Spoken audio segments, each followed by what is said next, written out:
श्रीमद्भागवत महापुराण प्रथम स्कंद अध्याय 5। श्रीमद्भागवत महापुराण प्रथम स्कंध पंचम अध्याय। भगवान के यश कीर्तन की महिमा और देवर्षि नारद जी का पूर्व चरित्र।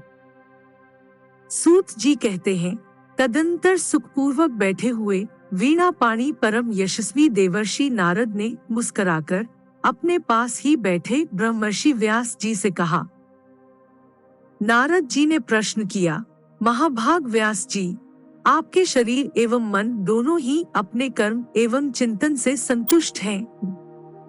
अवश्य ही आपकी जिज्ञासा तो भली भांति पूर्ण हो गई है, क्योंकि आपने जो यह महाभारत की रचना की है वह बड़ी ही अद्भुत है। वह धर्म आदि सभी पुरुषार्थों से परिपूर्ण है। सनातन ब्रह्म तत्व को भी आपने खूब विचारा है और जान भी लिया है। फिर भी प्रभु, आप अकृतार्थ पुरुष के समान अपने विषय में शोक क्यों कर रहे हैं? व्यास जी ने कहा, आपने मेरे विषय में जो कुछ कहा है वह सब ठीक ही है। वैसा होने पर भी मेरा हृदय संतुष्ट नहीं है। पता नहीं इसका क्या कारण है। आपका ज्ञान अगाध है। आप साक्षात ब्रह्मा जी के मानस पुत्र हैं। इसलिए मैं आपसे ही इसका कारण पूछता हूँ। नारद जी, आप समस्त गोपनीय रहस्यों को जानते हैं, क्योंकि आपने उन पुराण पुरुष की उपासना की है जो प्रकृति पुरुष दोनों के स्वामी हैं और असंग रहते हुए ही अपने संकल्प मात्र से गुणों के द्वारा संसार की सृष्टि, स्थिति और प्रलय करते रहते हैं। आप सूर्य की भांति तीनों लोकों में भ्रमण करते रहते हैं और योग बल से प्राण वायु के समान सबके भीतर रहकर अंतःकरणों के साक्षी भी हैं। योगानुष्ठान और नियमों के द्वारा पर ब्रह्म और शब्द ब्रह्म दोनों की पूर्ण प्राप्ति कर लेने पर भी मुझ में जो बड़ी कमी है उसे आप कृपा करके बतलाइए। नारद जी ने कहा, व्यास जी, आपने भगवान के निर्मल यश का गान प्रायः नहीं किया। मेरी ऐसी मान्यता है कि जिससे भगवान संतुष्ट नहीं होते वह शास्त्र या ज्ञान अधूरा है। आपने धर्म आदि पुरुषार्थों का जैसा निरूपण किया है, भगवान श्री कृष्ण की महिमा का वैसा निरूपण नहीं किया। जिस वाणी से चाहे वह रसभाव अलंकार आदि से युक्त ही क्यों न हो, जगत को पवित्र करने वाले भगवान श्री कृष्ण के यश का कभी गान नहीं होता। वह तो कौओं के लिए उच्छिष्ट फेंकने के स्थान के समान अपवित्र मानी जाती हैं। मानसरोवर के कमनीय कमलवन में विहरने वाले हंसों की भांति ब्रह्म धाम में विहार करने वाले भगवच्चर नारविंदाश्रित परमहंस भक्त कभी उसमें रमण नहीं करते। इसके विपरीत जिसमें सुंदर रचना भी नहीं है और जो दूषित शब्दों से युक्त भी है, परंतु जिसका प्रत्येक श्लोक भगवान के सुयश सूचक नामों से युक्त है, वह वाणी लोगों के सारे पापों का नाश कर देती है, क्योंकि सत्पुरुष ऐसी ही वाणी का श्रवण, गान और कीर्तन किया करते हैं। वह निर्मल ज्ञान भी जो मोक्ष की प्राप्ति का साक्षात साधन है, यदि भगवान की भक्ति से रहित हो तो उसकी उतनी शोभा नहीं होती। फिर जो साधन और सिद्धि दोनों ही दशाओं में सदा ही अमंगल रूप है, वह काम्य कर्म और जो भगवान को अर्पण नहीं किया गया है, ऐसा अहेतुक निष्काम कर्म भी कैसे सुशोभित हो सकता है? महाभाग व्यास जी, आपकी दृष्टि अमोघ है। आपकी कीर्ति पवित्र है। आप सत्यनारायण एवं दृढ़व्रत हैं। इसलिए अब आप संपूर्ण जीवों को बंधन से मुक्त करने के लिए समाधि के द्वारा अचिंत्य शक्ति भगवान की लीलाओं का स्मरण कीजिए। जो मनुष्य भगवान की लीला के अतिरिक्त और कुछ कहने की इच्छा करता है, वह उस इच्छा से ही निर्मित अनेक नाम और रूपों के चक्कर में पड़ जाता है। उसकी बुद्धि भेदभाव से भर जाती है।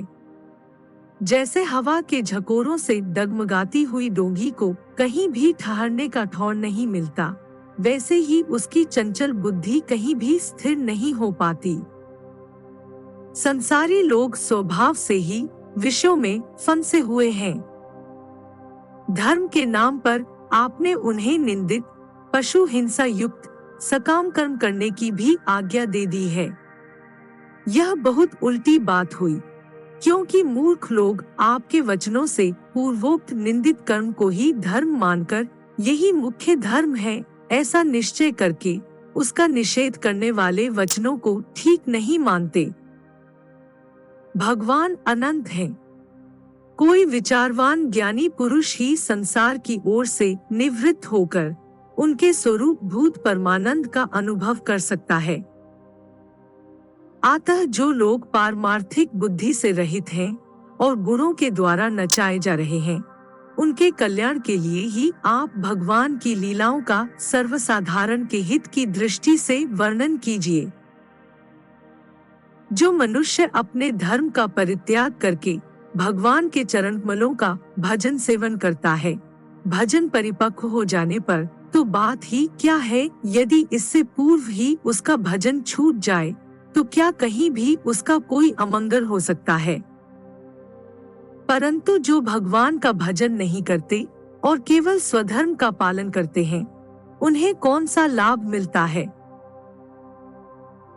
बुद्धिमान मनुष्य को चाहिए कि वह उसी वस्तु की प्राप्ति के लिए प्रयत्न करे जो तिनके से लेकर ब्रह्मा पर्यंत समस्त ऊंची नीची योनियों में कर्मों के फलस्वरूप आने जाने पर भी स्वयं प्राप्त नहीं होती।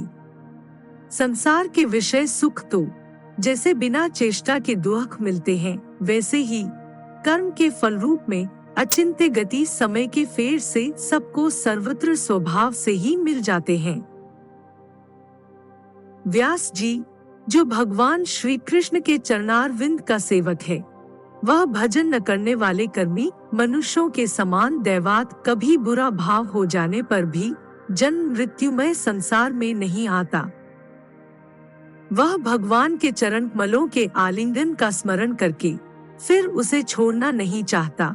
उसे रस का चस्का जो लोग चुका है, जिनसे जगत की उत्पत्ति, स्थिति और प्रलय होते हैं, वे भगवान ही इस विश्व के रूप में भी हैं।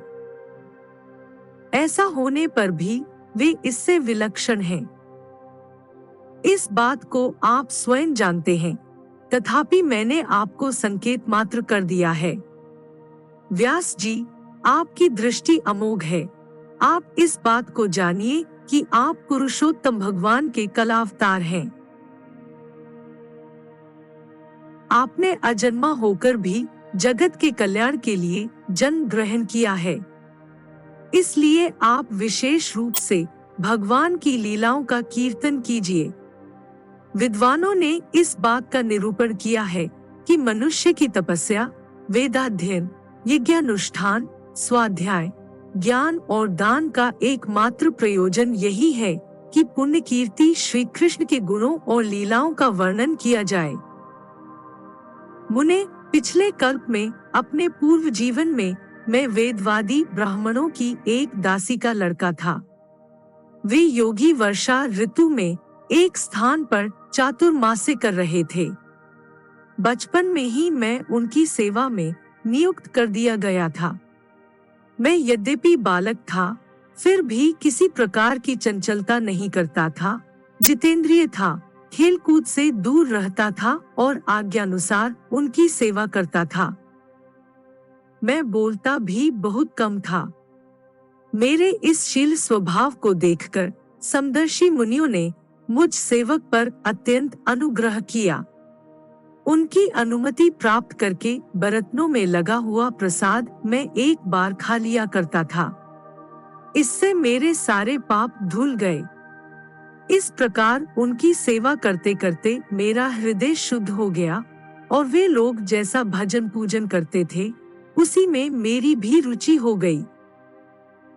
प्यारे व्यास जी, उस सत्संग में उन लीलागान परायण महात्माओं के अनुग्रह से मैं प्रतिदिन श्री कृष्ण की मनोहर कथाएं सुना करता था।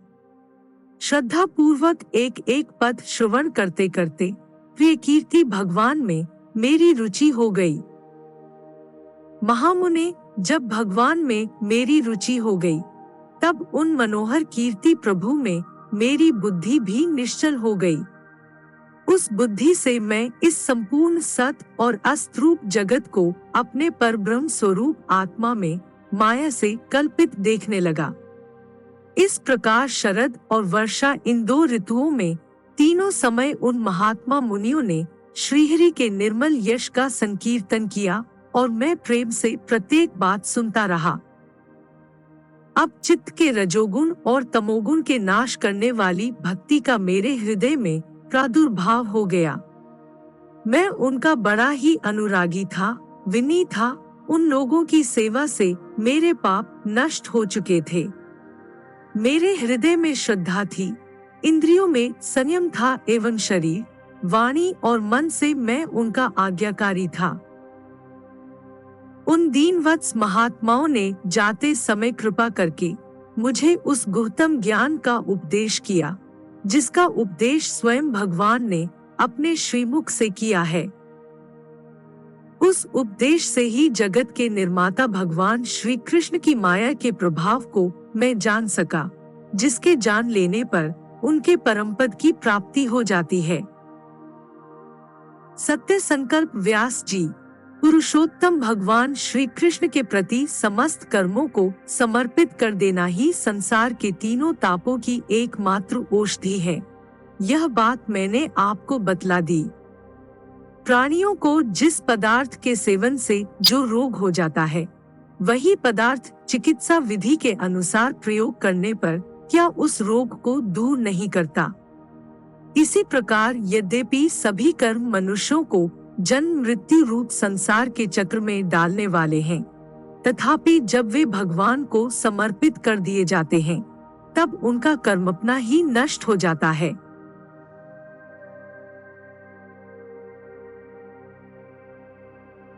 इस लोक में जो शास्त्र विहित कर्म भगवान की प्रसन्नता के लिए किए जाते हैं, उन्हीं से पराभक्ति युक्त ज्ञान की प्राप्ति होती है।